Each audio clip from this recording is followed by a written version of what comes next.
DFG coming to you from the cemetery. Hey guys, this is a continuation on Western culture. Whose is it? And I left off and I was talking about religion and how that religion was used to seduce us as a people. A religion that was shared with us, or really forced upon us. It wasn't it's shared with us now, but it was forced upon us then. And obviously, they have hired many agents. Some agents knowing that they're agents, and other agents unknowingly being taken advantage of to perpetuate, this false doctrine upon us that we call Christianity, Judaism, Islam, and some of those other, religions that are not a part of our people's original religion. And what I mean by that, again, I'm talking about native, Aboriginal people here on Turtle Island, which is now called North America. Okay? So, again, as you look at, from a religious perspective, why was it important to get you to believe in Christianity? I'm going to say this, and then I'm going to move on to the next thing. Look at the picture of Christianity. Just take a look at it. Look at it. I'm not talking about in your concept of Christianity that you've been told, that you have to believe if you want to go to heaven, wherever that is. All right? But look at the picture of Christianity. Open up your Bibles or go into any, church, or, that Catholic Church, Baptist, Methodist, Presbyterian, any of those churches that under the name or under the umbrella of Christianity. Go inside them and look around. And I'm not talking about the one where they made the white guy black. That's just sheer buffoonery. That's silliness. That's child's play. You got a coloring book and you can color whatever color you want, but you're still coloring in that particular silhouette. Okay? When you go into any of these so-called, sacred places, look at the color of Christianity. And it ought to tell you where it originated from. Okay? They didn't change the color. That is the color. Christianity came through Western culture, Western, civilization, and it was forced upon you here in Turtle Island and around the rest of the world. So they didn't just stop here.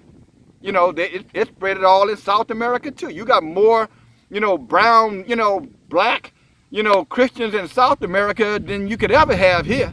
And I'm talking about they sold out, and they don't have a problem, with their white Jesus. If you confront them on it, they'll get upset and want to fight you about it. Look at the Mexicans and the, again, the Brazilians and the Ecuadorians and the Venezuelans and the Argentinians and Chileans. Man, if you go in there talking about, Jesus is not a white man, man, they'll run you out of the damn town. You'll probably skin and tar you and hang you up on the first crucifix somewhere. But if you want to know the truth of it, again, all you have to do is look at the face of it. And the face of it tells you where it came from. And it was used to colonize the whole world. Christianity.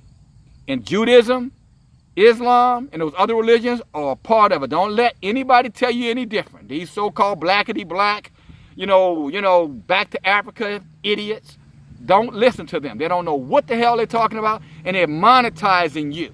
They're monetizing you using that blackety-black back to Africa foolishness.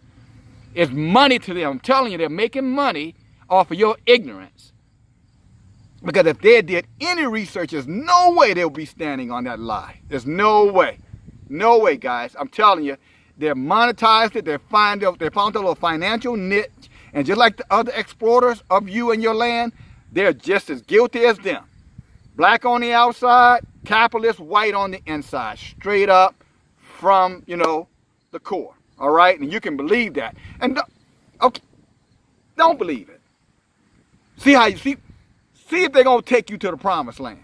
There's a guy, I said I was going to get off of this, but I'm sorry, I'm going to let the Spirit guide me. There's a guy on a program, I want to say Advisor or something. He has a YouTube channel, Black Guy Heavyset. This guy constantly telling black people they need to go back to Africa. His name is Phil, so some of you guys can find him, I'm sure. go back to Africa. We need to go back to Africa. You know, Africa is our homeland, and we're not going to be treated right till we go back to Africa. And Africa wants us there. Ethiopia wants us there. And Egypt wants us there. I have one question for Phil.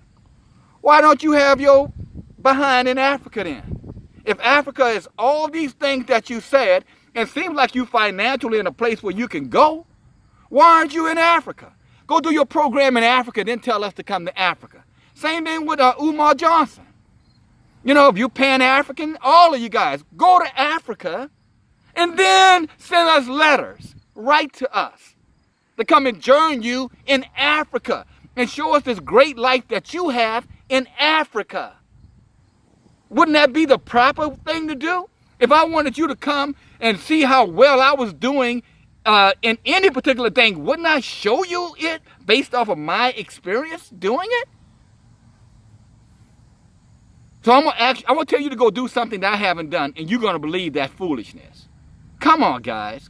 You see, that's what happens when your culture has been corrupted and you have no social norm.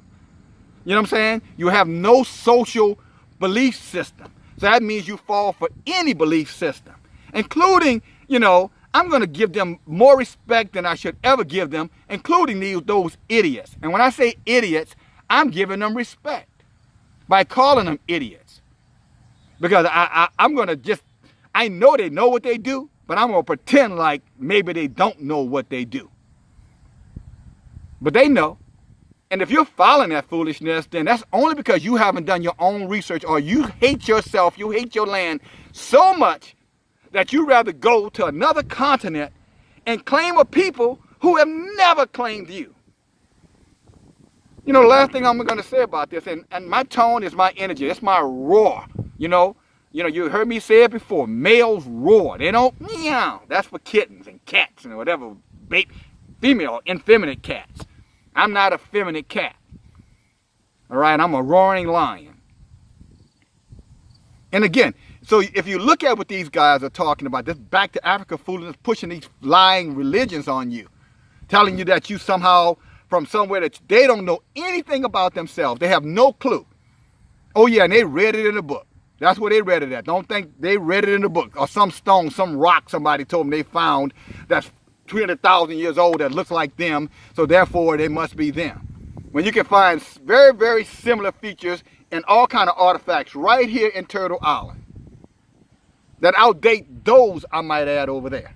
So this is what I say to them, Umar and Phil and all the rest of you guys who preaching this back to Africa.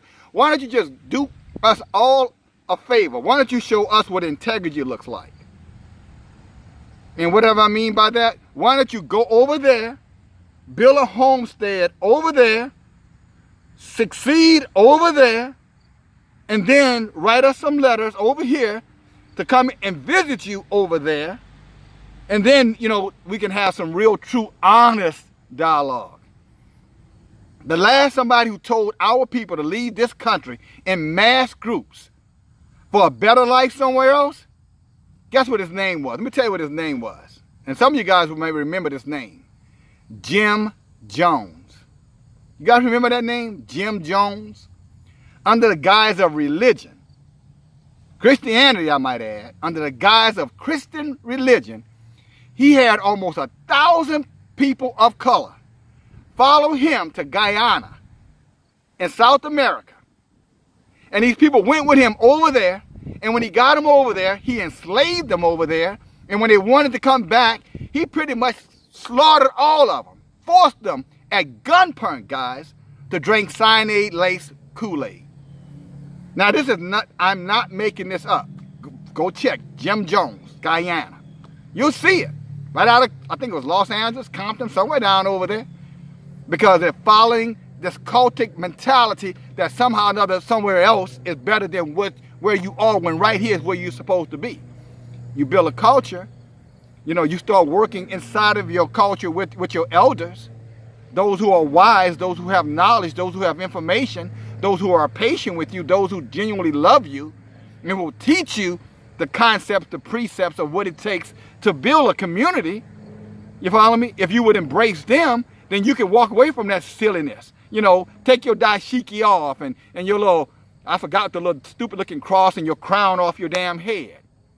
Your hair is your crown. And if you don't have no hair on your head, then your brain is your crown. Use it. That's why you have it. But again, enough of that silliness, guys. You know, what can I say? You follow me? Do you hate me because I tell you the truth? Some of you do. And I'm okay with it. You follow me? I don't like it, but I'm okay with it. I can handle it. I can deal with it. You know, tomorrow will come if Yahweh, if it's his will. And if it isn't his will, then I'll rest amongst my elders. You know, and the last thing I'll say, people ask, well, why do you use the cemetery as your backdrop? Because this is the end. This is the end. All of it ends right here in a place just like this for all of us. This is the end. All right? And I use the cemetery because I want you to know that your time is limited. And whatever you're going to do, you got to do it right now. If you're going to make a difference in this world, in this society, on this continent with your people, now is the time. The clock is ticking. To tomorrow, you're going to be 1 day older than today. Next year, 1 year older. 20 years, you know, you do the math. But it all ends here. So why not begin here? That's why I use the cemetery. Because this is where it ends, so that you can start getting, as the old saying in Shawshank Redemption, Andy D4, it's either get busy dying or get busy living. All right? Because ultimately, most of us seem to be busy dying with lies, misconceptions of what the truth is, following false doctrine by oppressors who don't follow that doctrine themselves. And I don't know, some people say, well, they're all white Christians who practice Christianity. Well, why aren't they confronting the government about the government's behavior then? Why is it that every time a war or something comes up, they're the first ones running over talking about patriotism? You know, we got to support the president. Look at them, the John Hagee pigs out there, the T.D. Jakes pigs out there, the Creflo Dollar pigs out there, you know, the Joel Osteen wimps out there. And I can go on and on. Liars, liars, liars. Because if they really practice the fundamentals of the faith, they would be gone. They'd be weighing Trump and the Congress asses out behind this war, kill, kill, kill, you know, mentality of the West. But, you know, if it's built on murder, how can it ever walk away from murder? You are who you are. You know what I'm saying? And this is a debt religion, Christianity, and Judaism and Islam and all the rest of them funky religions that go up under it. These are dead religions. Those religions are for the dead. The last thing I'll say, that's why Yeshua, there's a story in the scripture where Yeshua had some followers following him, and one of his followers, it doesn't name who it was, asked him, hey, Master, will you allow me to leave and go and bury my father? You know what Yeshua told that man? He said, no, you stay with me and you let the dead bury their dead. So that's why I call it a dead religion. Even Yeshua called it a dead religion. Their practices, their processes. All right? So it's time to wake up. Again, more to come. This is a subject that we'll be talking about this subject, you know, probably till all of us who are in the hearing of my voice are in this ground. But you know what? Future generations may live because we were willing to die, because we were willing to not only embrace the truth, but teach the truth and die for the truth. Love you guys. Peace to you guys. May the Creator bless you today. Maybe you be back tomorrow. May you be back tomorrow. May I have an opportunity to come back tomorrow and continue to share with you who you are, what we are, as we try to work towards building a true culture. Love you guys.